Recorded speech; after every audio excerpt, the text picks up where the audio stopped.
David's legally parked RV was suddenly targeted by a harsh HOA violation notice, one he didn't even know existed. Behind it all was Karen, a self-appointed enforcer obsessed with control and property values. But she had no idea the RV storage lot she demanded he use was owned by David himself. Just wait until you see how he flipped her own rules against her, and why justice landed harder than anyone expected. David Barnes had barely finished his morning coffee when he stepped outside and spotted it, a fluorescent orange sticker slapped dead center on the windshield of his RV like a scarlet letter. His heart skipped. At first he thought it was a prank or some kind of misplaced parking citation. But as he walked closer, his stomach sank. The bold black letters screamed violation across the top, followed by a typed threat in rigid legalese. This vehicle is in breach of HOA Regulation 7.2. You have 48 hours to remove it, or it will be towed at the owner's expense. Beneath it, in sharp, overconfident cursive, Karen L., board president. David stood there for a moment, stunned. The RV was parked directly in front of his house, half on the gravel, not blocking a driveway, hydrant, or sidewalk. He had researched everything before moving in, checked local ordinances, even double-checked the city's parking guidelines for oversized vehicles. Everything was clear. And yet, this. Confused, he scanned the street. No one else seemed to be around, but he couldn't shake the eerie feeling of being watched. He glanced up and spotted a security camera peeking over a roofline across the street. The house with the perfectly trimmed hedges. The house he now remembered getting a cold knock from just a week ago. A woman named Karen, who'd introduced herself with the type of smile that didn't quite reach her eyes. But there was something that didn't sit right. HOA? He hadn't seen any mention of a homeowners association when he bought the place. No documents, no welcome packet, no monthly dues. Yet, somehow someone was acting like they owned the street and making demands backed with threats. David tore the sticker off the windshield and held it in his hands, the paper creasing under the pressure of his grip. This wasn't just about parking. It was about control. And something told him this was only the beginning. The air felt different now, like his quiet new neighborhood had just turned into a battlefield, and his RV, the first target. Karen Lawrence wasn't just the president of the HOA. She was the embodiment of every overreaching rule and passive-aggressive note that made homeowners dread checking their mailboxes. The moment she declared herself the protector of property values, the atmosphere in the cul-de-sac shifted. What used to be a quiet neighborhood in suburban Arizona slowly turned into a community under constant surveillance, and Karen was always watching. Armed with a clipboard and a smartphone that never left her hand, she patrolled the sidewalks like it was her sworn duty.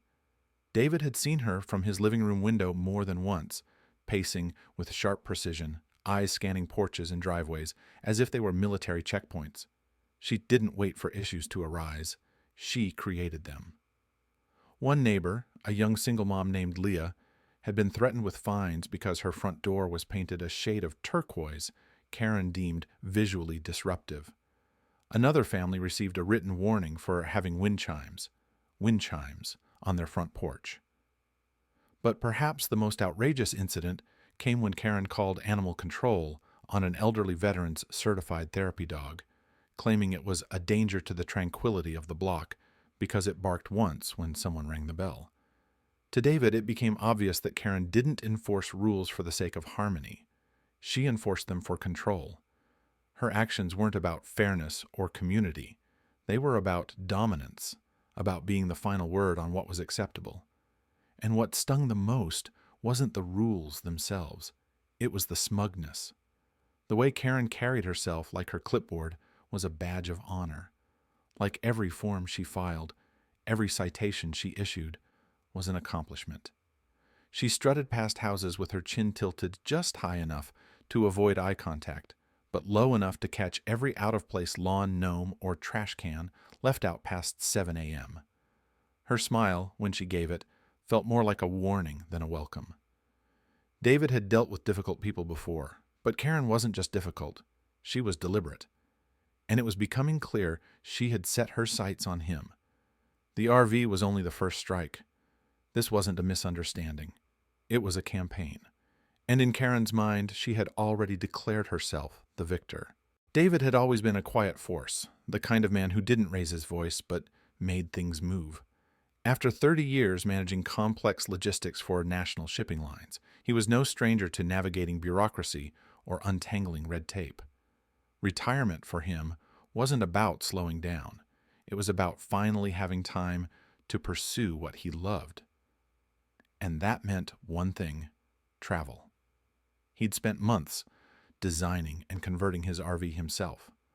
From solar panels to a custom-built kitchenette, every detail was thought through with care. It wasn't just a vehicle, it was his freedom on wheels. And now, because of one clipboard-wielding neighbor, it was under threat. That morning, after reading the violation notice for the 10th time, something in David snapped. If Karen wanted a battle of rules, he would meet her on that field, but with precision. He dusted off his old habits from his corporate days and began digging. He started with public records, then moved to archived community documents. He requested access to HOA bylaws and board meeting minutes under state law, which required transparency in homeowner associations. The more he read, the clearer the picture became. The HOA had a designated storage lot, originally intended for boats, RVs, and other oversized vehicles that couldn't be parked in front of homes. Except that lot didn't exist anymore. At least, not under HOA control. David followed the paper trail and found something remarkable.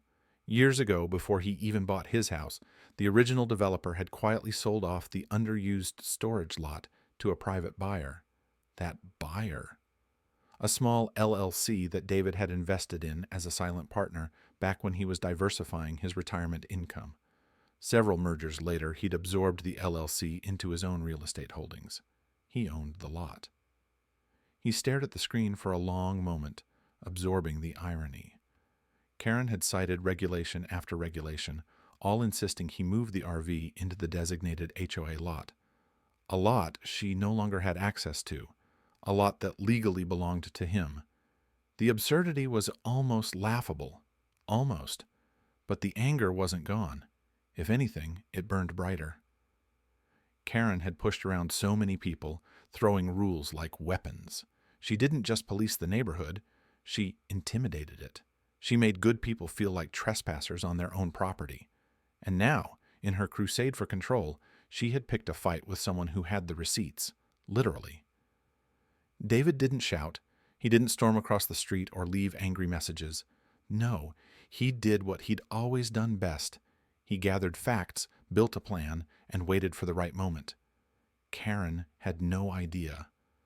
But she was about to get a very public lesson in what happens when you try to strong-arm the wrong neighbor. The next HOA meeting was held on a Wednesday evening in the community clubhouse, a beige, echo-prone room that normally buzzed with quiet grumbling and the scratch of ballpoint pens. But this time, the atmosphere was different. People came early. They brought folding chairs. They whispered in corners, casting glances at David as he walked in with his own clipboard tucked neatly under one arm and a single crisp document in the other. Karen, seated at the head of the folding table like a judge at trial, didn't seem fazed. She cleared her throat, called the meeting to order, and launched straight into what she clearly thought would be the highlight of the evening, a passionate, rehearsed speech about visual cohesion and the alleged blight of unsanctioned recreational vehicles. Her voice rang with authority, each word soaked in the kind of exaggerated concern that disguised control as care. And if we allow even one RV to stay parked in front of a residence, she declared, tapping her notes with manicured fingers, we invite chaos, we invite depreciation, we invite disorder into this community. That was David's cue. He stood slowly, not with anger, not with drama, but with calm purpose. If I may, he said, holding up a single sheet of paper. Karen stopped mid-sentence, clearly irritated by the interruption. The room turned toward him. A few people sat up straighter. A few others leaned forward. This, David said, walking toward the front of the room and placing the document on the table in front of Karen, is the deed to the storage lot referenced in the HOA's Regulation 7.2, the same one you've instructed me to use for RV parking. That lot belongs to me." Silence. For several seconds, the only sound was the soft buzz of the overhead lights. Karen blinked, as if the words hadn't fully processed. Then she reached for the paper, scanning the notarized heading, the parcel number, the signature line, his name, printed in clear black ink. David continued, his voice steady. "Since I now understand the HOA would like access to the lot again, I'm willing to offer a lease agreement. Triple the previous rate, and I'll even maintain the grounds myself." The silence cracked. A neighbor let out a small laugh. Another one clapped, quickly followed by others. Karen's lips pressed into a thin line. The color drained slightly from her face, the way it does when someone realizes they've played a long game with the wrong opponent and lost. She didn't respond right away. For the first time since David had moved in, she looked uncertain.